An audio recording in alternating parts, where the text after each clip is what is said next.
Halo Sobat Traveler, kali ini saya akan ngonten di daerah Pantai Kuta. Sebenarnya sudah banyak sih yang nge-review Pantai Kuta, tapi demi kontennya, demi para penonton semua, kan sebagian ada yang memang penasaran gimana sih Kuta itu gitu.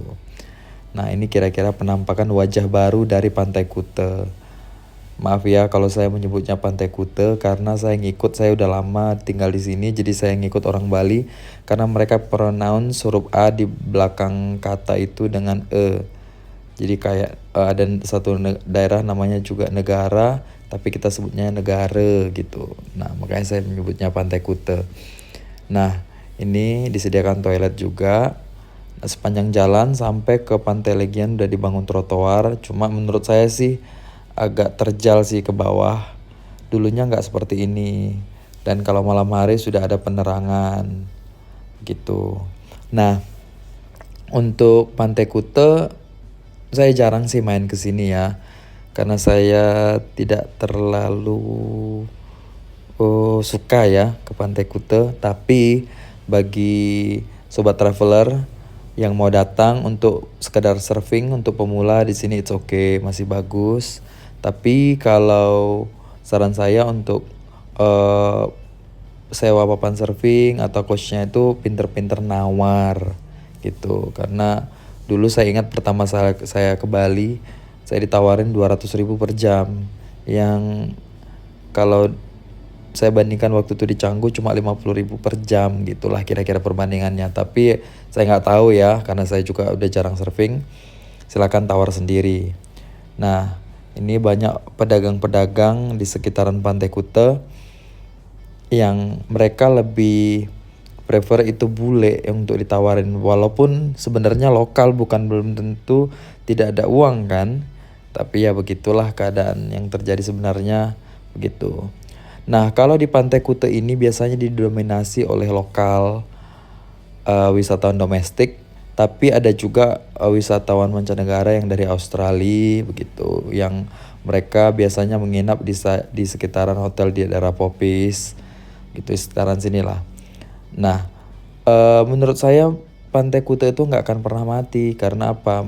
Pantai Kuta itu dekat ke bandara dan untuk dunia malam itu dekat kemana-mana dari Kuta atau Jalan Raya Kuta.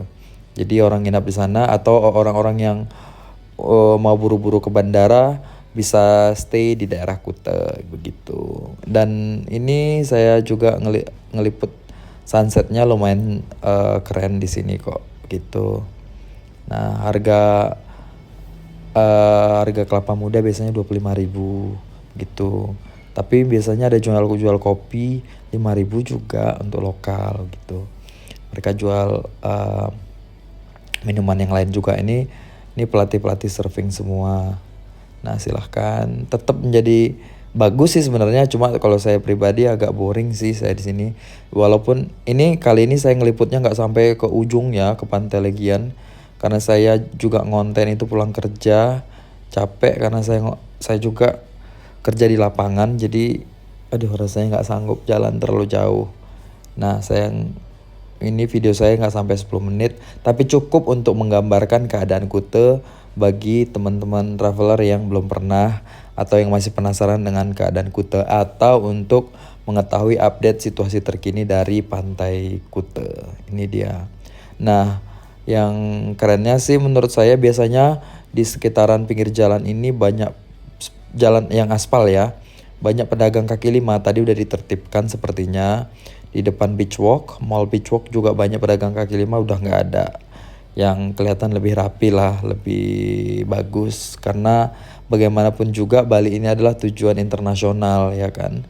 Kalau saya tidak salah 2017 Bali itu number one versi TripAdvisor loh, mengalahkan tempat-tempat wisata lainnya di dunia. Nah, ini kira-kira, dan malam hari udah lebih terang juga. Tapi memang walaupun dulunya juga tidak ada penerangan di sekitar trotoar ini, Bali masih tetap relatif aman. Yang saya sangat suka ya, itu yang nggak bisa dibeli dari Bali sih menurut saya, keamanannya. Tapi tetap saya katakan relatif aman dan saya suka gitu. Dan ini pedagang juga nggak boleh sembarangan masuk karena sudah ditertibkan oleh Banjar atau desa adat sekitarnya. Nah ini saya meliputnya dari daerah trotoar, nanti saya akan turun ke pantai.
Nah di sekitaran sini banyak tupai di pohon-pohon, dan tupai ini lumayan jinak, tapi mereka nggak bisa ditangkap ya.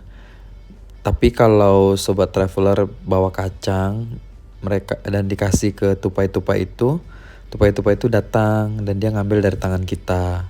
Saya suka sih, ini yang salah satu yang saya paling suka dari Pantai Kute, melihat tupai-tupai tersebut karena memang dia nggak diburu. Jadi tupai-tupai tersebut merasa aman. Nah, ini Pantai Kute ini banyak sampah kelihatannya. Bukan berarti Pantai Kute kita ini kotor ya. Tapi biasanya ada bulan sampah atau ada musim sampah. Nggak tahu ya, saya nggak ngerti juga. Ada masa-masa di mana laut itu memuntahkan sampahnya. Tapi nanti setelah melewati masa-masa musim sampah, ini sampahnya nggak ada lagi. Biasanya udah dibersihkan sama orang-orang sekitar juga. Dan ini udah bersih gitu. Nah ini sore-sore menjelang hampir jam 6, tapi masih ada orang yang surfing ya.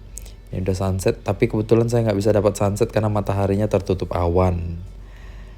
Nah itu dulu, mungkin saya next time barangkali bakal akan meliput dunia malam di sekitaran Legian atau bagian-bagian lain dari Kute. Dan mungkin yang paling penting saya juga akan meliput Popis, jalan legendaris di Bali, Popis 1 dan Popis 2. Nah itu aja dulu kira-kira ya, para netizen yang budiman. Silahkan komen, share, subscribe, dan like ya.